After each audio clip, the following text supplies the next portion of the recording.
Hi, kindly introduce yourself. My name is Patrick MUKABI. I'm a painter, artist, mentor, everything. Hold up, guys. If you're still loading and wondering who is Patrick MUKABI, this video is for you because I'm going to dive in and I'm going to tell you all about this guy and what he does and why he's an icon in Kenya. Keep watching. Hi guys, so welcome back to my channel. My name is Brenda and today we are at the art gallery in Timol, and behind me are some photos of some of the amazing portraits by amazing artists in Kenya, and we're going to be interviewing one major artist. If you have been around Java in Kenya, the Java branches in Kenya, you might have already interacted with some of his paintings. So we're going to be doing an interview with him. These are some of the paintings, guys. They're so amazing. I'm falling in love with the art. This is the art gallery. Yeah, so when did you start your journey of painting? Whoa.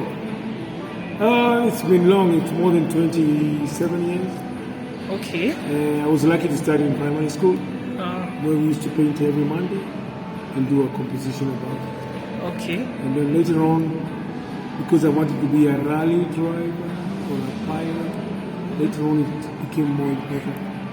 So after high school, I did graphic design because fine art was not employable. Fine art? Yes, okay. According to my dad. Okay. So we compromised, do graphic design, come and work for me, and then I just said, okay, I need some years of fine art. If it doesn't work, I can use my certificate to get a job. So, do you have like a specific genre of art that you do, or you do all types of art? Yeah, basically I do one type.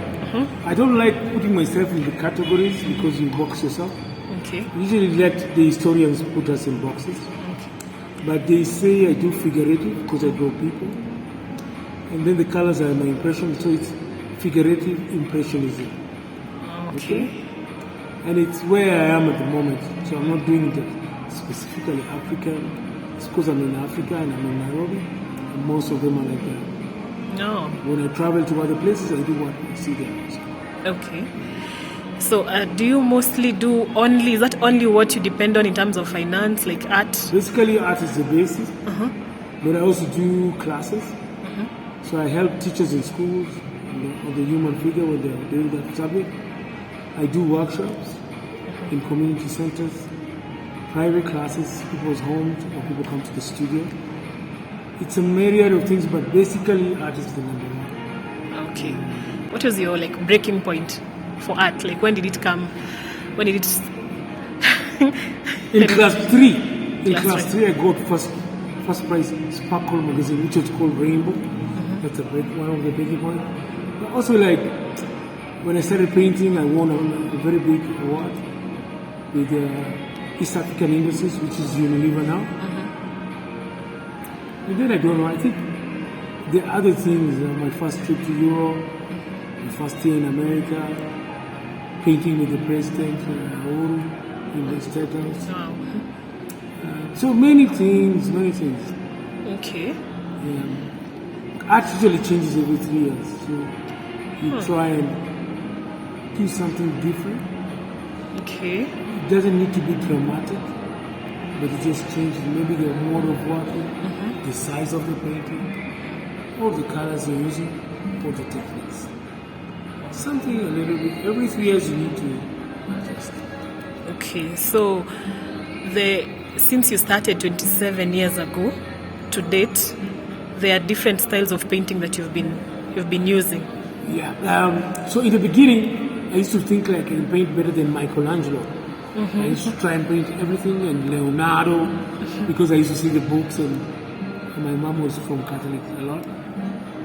And then later on I became a bit lazy. So I started breaking up the piece. And I thought now I'm fantastic.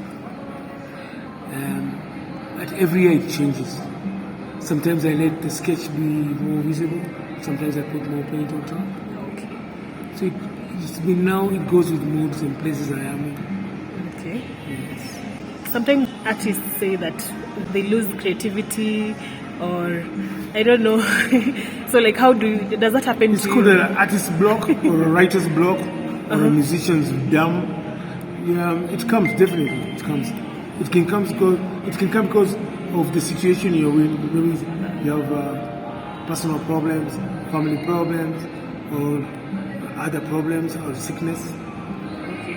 Everybody goes through that. For us, a visual artist, they call it the big D, the letter D. You're doubting yourself. Why am I having all these paintings? Why am I going to sell them? So you start going down. And for me, the best way to get out of this, I try and visit other artists to see what they're doing so I can feel jealous. Or I go to an exhibition and they say, my God, this guy never used to paint like this. Now I get inspired. It's also easy now because we have YouTube.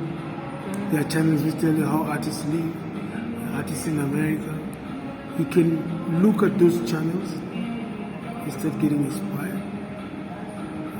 Our time, we never had those things. We used to go to the library and then you look at a nice book with art and then you look, if somebody's watching you, you tear the page in the pocket. Oh my God, they're going to take me to jail for saying that. And then you go home and you forget it in the pocket and then they wash the clothes with it and then you lose it. But we used to do things like that. You need to maximize your inspiration, the time you get inspired. Okay. I am not talking about using substances to see things. Because some people say you need to use. I have never used anything stronger than Coke Zero and chapati. Okay. You just need to be in a position. One of my students, he goes to Mombasa Road and looks at the buses going, and then he doesn't paint buses. He just says, can you imagine what the bus will see on the road? What the driver sees is not what the passenger behind sees. Yeah. So he imagines he goes with them, and that's where he gets inspiration. Okay. If you think, for me, I visit any continent, any country, and then I wake up at 3 in the morning and I can't sleep, I know I'm ready to start getting inspired with that area. Okay. So I walk alone, look at the light and shadow. The way people walk, excuse my eyes to see the light and shadow, to capture movement. And that's how I started again building the interest into the painting. Okay. And it can stay for long if you're not careful. You can stay for long. It can stay even more than a year that you can't paint. Oh, yeah. So you make deliberate actions to go to places, talk to people who can inspire. You know, like there are some people I talk to them and I feel like painting immediately. Another one will come and buy for me like whole chips and Coke Zero, but I don't feel inspired. So I look for that one who makes me feel Inspired.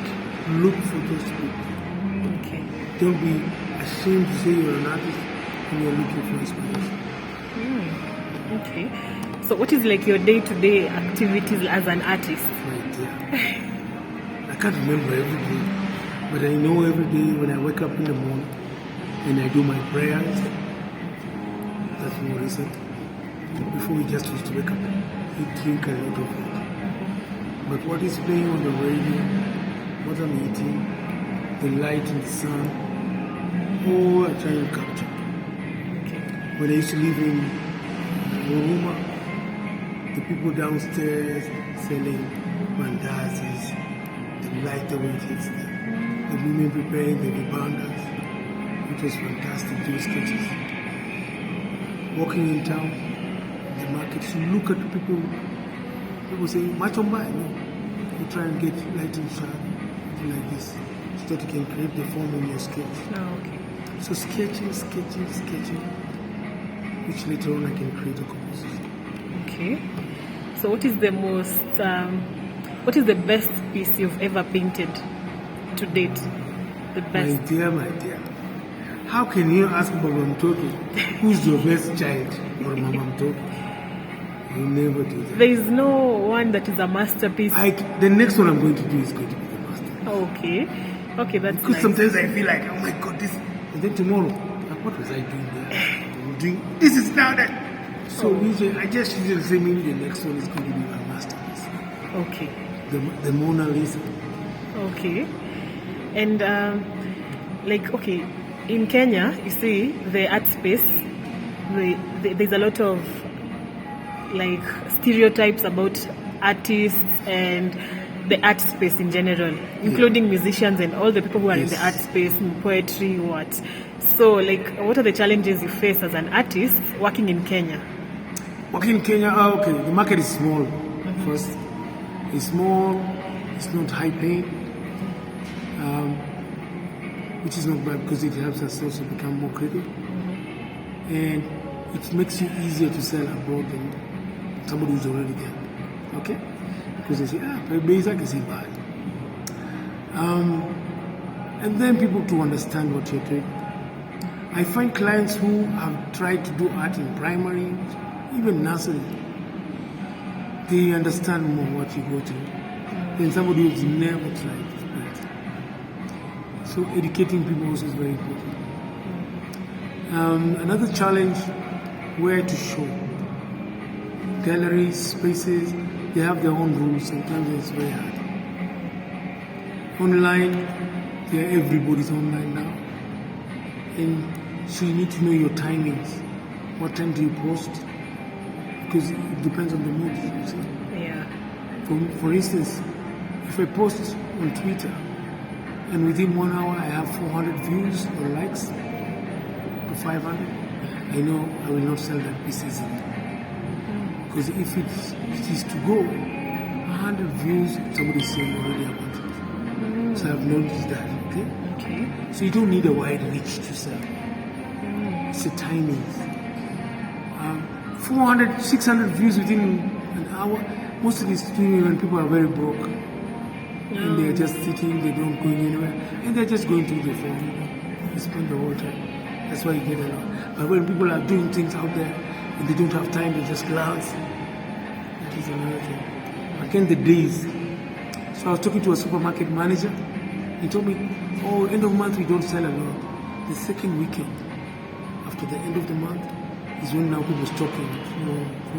First weekend was bills, going to my lipo, my rent, and then they come the second day. So again, that is the best time also to sell a painting.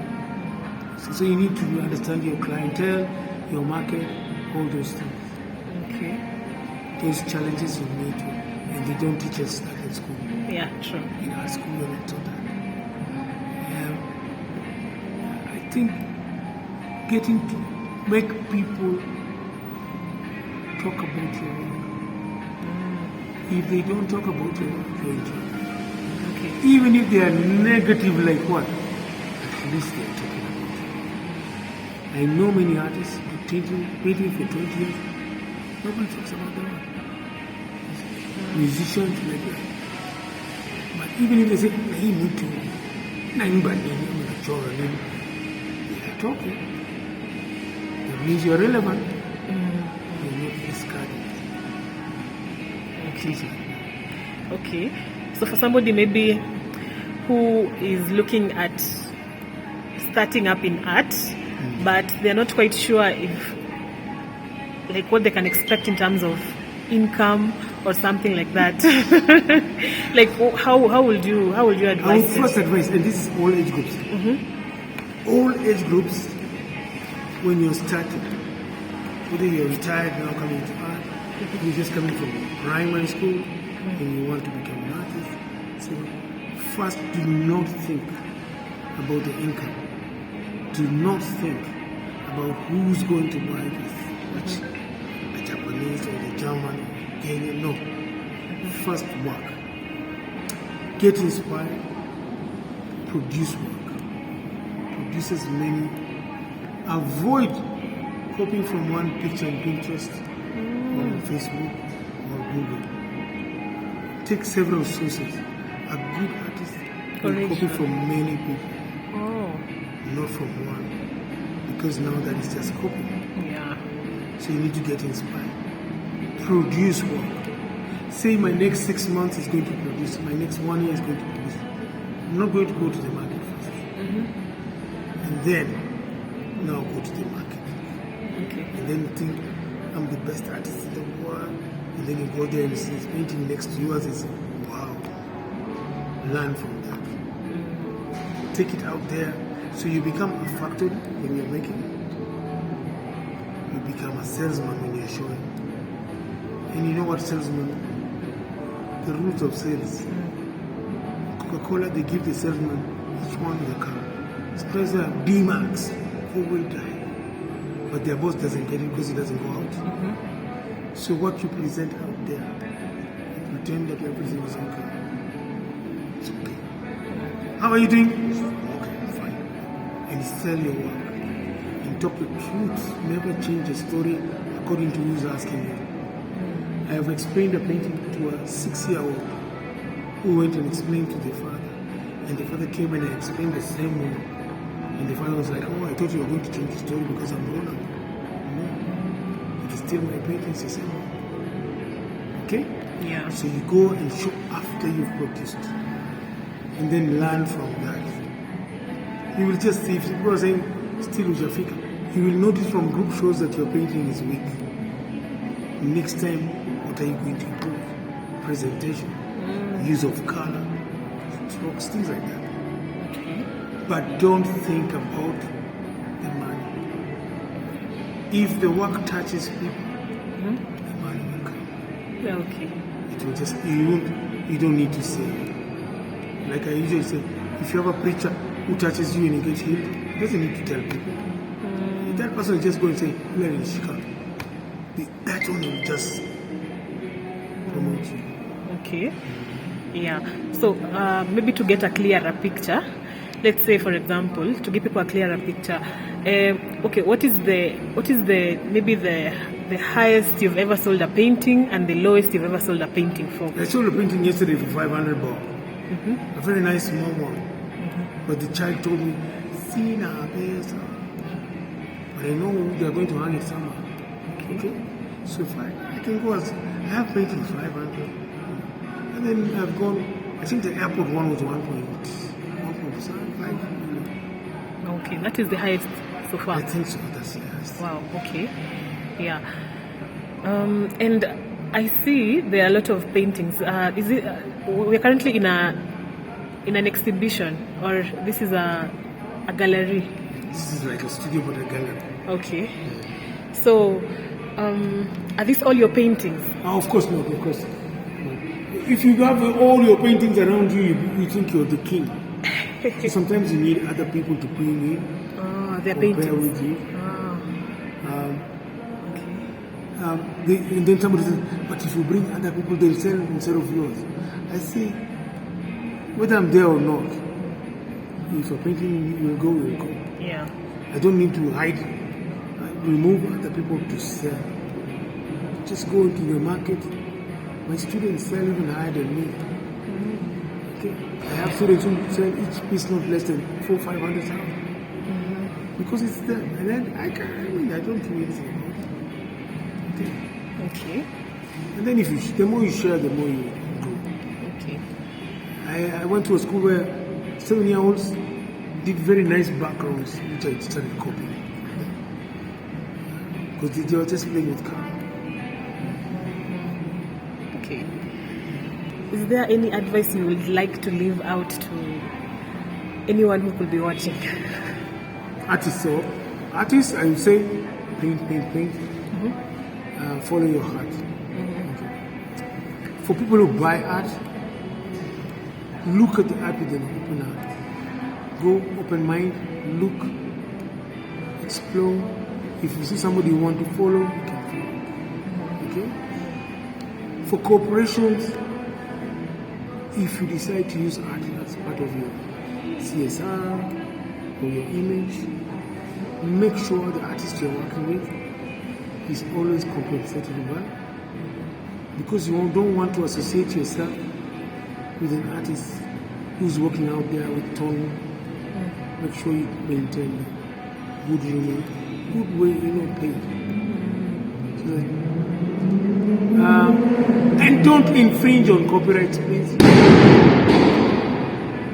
That's another copyright. But don't infringe, respect copyrights. Copyrights in painting? Yeah, people use paintings without permission. Like you buy I a have painting a case right now.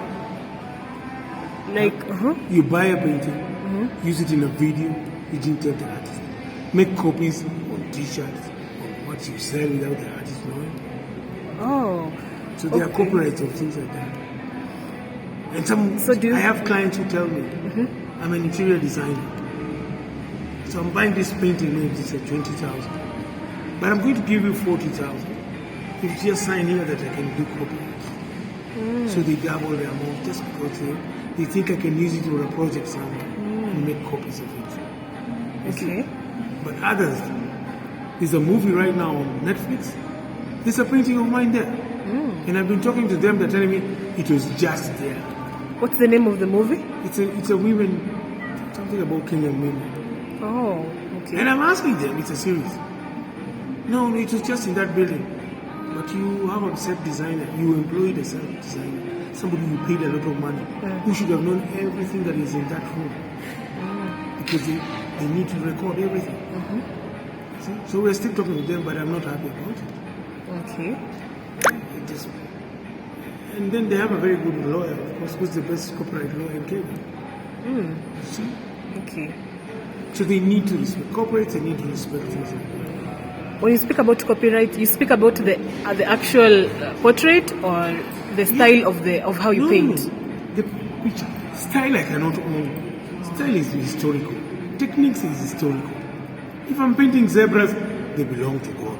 I can't say use Jordan zebra. Okay. But I know it is my painting that is there. And he didn't even consult. Okay. So is there a way you can prove that? Because if they decide, For me, I'm lucky because the women I paint with the big bums, everybody knows that's MUKABI. Oh, okay. You see? Okay. And in fact, even me, I wasn't bothered about it. It's my students who are telling me, sending me on WhatsApp, look at this, it's on TV, you're watching, and your painting is in the background. Ah, okay. Something mixing with the whole world over, with more than 1 million views on YouTube. They should respect things like that. Okay. And one last question. You mentioned that art, you've traveled around the world. Is it courtesy of art? Only art is taking me everywhere. Okay. How was that procedure? Some things are very funny. I'm teaching a nursery school. There's a 6-year-old. They work very well, and then they go back. They are from another country, and then they go to another school there. And the art teachers boring one. And I get a call. Can you come to this country and do some artwork with some of these kids? Because there's somebody here who praises you a lot. So I'm off paying. They pay for everything. Oh. Sometimes I'm working in a NGO, and they liked what I did, and they take me to another branch in another country. Oh. And sometimes I'm just invited, can you come and do a workshop or an exhibition? Okay. So yeah, I've never paid for it. World Cup, I watched World Cup free because I could paint with kids. So, Okay, that's things nice. like that happen. Okay. Sometimes you volunteer a lot, and then you get something out of it. Oh, you volunteer in Doing workshops for like NGOs in children's homes, in hospitals. I work with the hospitals. And somebody is very impressed in what you do. And instead of calling that organization that brought you, the next day they just call you. Can you come and do this? Can you come and do that? Okay, let's say maybe let's get back to the exhibition here. Yeah. So we see you have very nice paintings and portraits. So let's say there's an artist watching and they have a bunch of paintings at home that they don't know what to do with. They don't know where to start with how to maybe get exposure. Like how will somebody begin the process of maybe being part of your team of exhibition here? Yeah, of course, contact me, of course. Then Okay. you send me something on WhatsApp. Yeah. But I usually advise people, look for the nearest museum near you. For Nairobi environments, there's the National Museum. And talk to the education department. They have exhibitions they organize for people who are starting. The National Museum has got 2 exhibitions every year. I think also Mombasa, Fort Jesus, Meru. Look for the nearest museum where you are living. Okay. Cultural center or a museum. Start from there. You have to start from your, so that you have a backbone. I see somebody saying, I'll just go to my Jew and make money there. And then you reach there, they ask you, who are you? From which country? Is there anybody talking about your work? They don't take people who are not talking. Okay, so that's all. That's all. Thank you for your time. And yeah, you can tell guys to subscribe. Yeah. What do you say? Subscribe to.